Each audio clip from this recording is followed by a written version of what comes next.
I'd like to talk for a moment about the spiritual economy. The spiritual economy is the opposite from the earthly economy. The earthly economy is based on what I have that you don't have. So I need to protect what I have that you don't have because that's my source of profit. So that could be knowledge, expertise, work capacity, physical goods. But I have something that you don't have, you want it, so I'll give it to you if you give me money, right? So if I'm a motorcycle mechanic and you drive a motorcycle and it breaks down, I'll fix it for you if you pay me. Now, I'm not going to give you the tools and show you how you can fix it yourself, right? I'm going to protect what I have that you don't. But I'll do it for you and you pay me. Fair enough. The spiritual economy is completely the opposite. The spiritual economy is based on me getting profit or gaining from what I give away. So it's completely different than the earthly economy.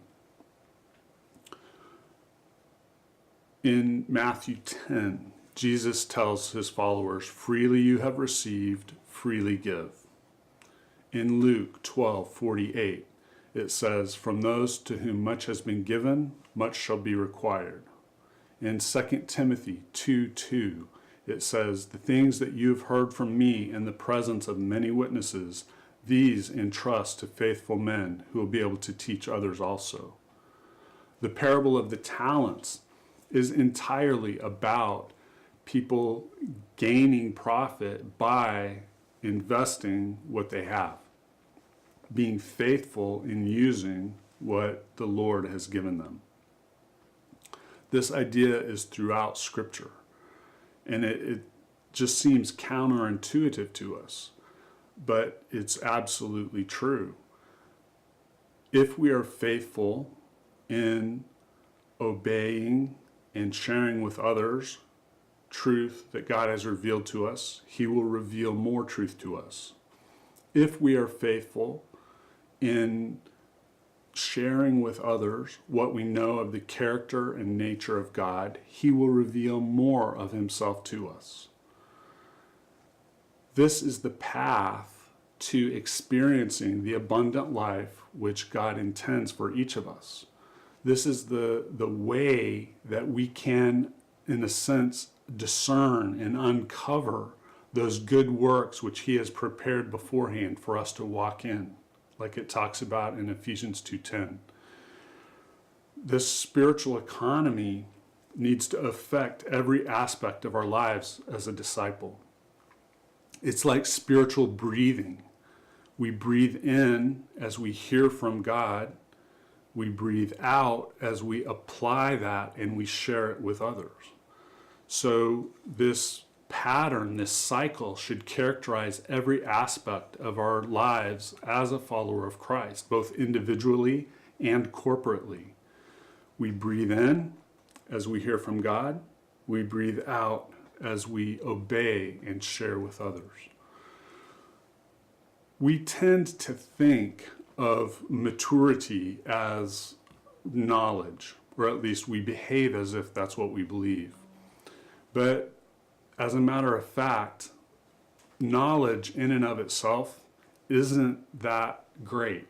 It's not that important. It's not that helpful. Scripture tells us, knowledge puffs up. The question is not how much we know. Satan knows more Scripture than any Christian, but he doesn't respond appropriately to it.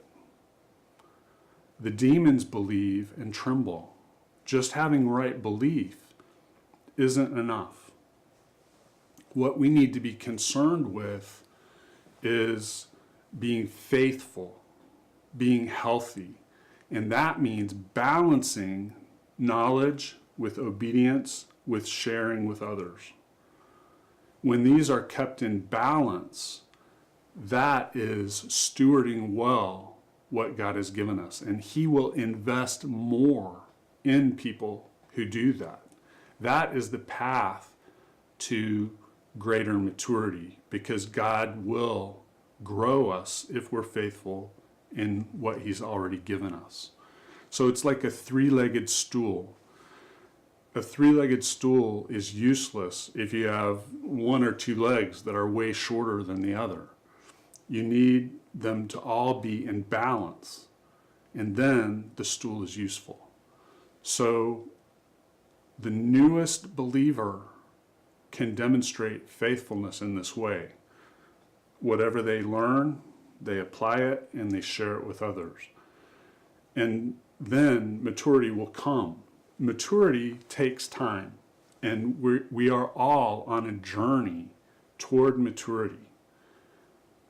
This is something that in some senses is out of our control in terms of the timing, but we need to be concerned with constantly being faithful, because that is the path to maturity.